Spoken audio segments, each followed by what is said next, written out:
করলে কেমন থাকে?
তারা আইসা আমাদের স্টাফ ভাইদেরকে মারধর করে। তারা খালি স্টুডেন্ট পরিচয় দেয়, তারা সমন্বয়কের পরিচয় দেয়। প্রত্যেকটা একজন 19-20 হলেই তারা মারধর করে। কারণ আমাদের তো এখানে অভিভাবক আছে, তাদেরকে আপনারা জানান, তা না করে তাদের কে অধিকার দিচ্ছে গায়ে হাত ধরা।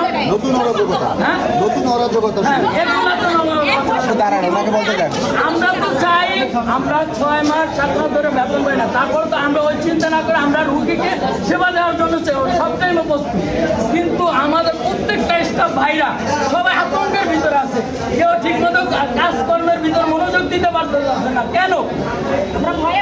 সবাই ওয়ার্ডের ভিতরে ভয় থাকতে পারতেছে না কেন? আগে মেডিকেল চলছে না, সবাই তো ভালো মতো কাজ করে, বেতন নাই, তারপরে আমরা এই রোগীকে সেবার জন্য আমরা প্রস্তুত।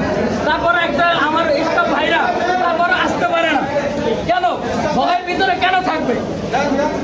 আমরা চাই মেডিকেলের ভিতরে কোনো বহিরাগত স্টুডেন্ট যেন এই স্বাস্থ্য না করায়। আমরা সবাই তো চাই বেতন ছাড়া, তারপরে আমরা ওদিকে থাকি না, আমরা স্টাফরা বেতন আমাদের সেফটি ছাড়া আছে, আমাদের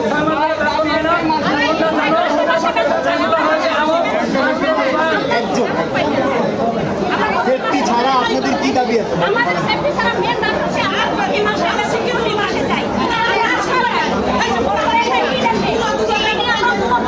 আমরা ঈদ বোনাস চাই, আমাদের কোনো সরকারি ছুটি নাই, আমরা সরকারি ছুটি চাই।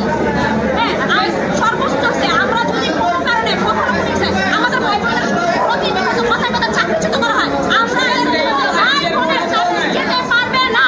আমরা নিরলস পরিশ্রম করি, আমরা বেতন ছাড়া যখন পরিশ্রম করি, আমাদেরকে বেতন ছাড়া যখন তারা খাটাইতেছে, তখন তো তারা চিন্তা করে না যে তারা বেতন ছাড়া কেন খাটতেছে।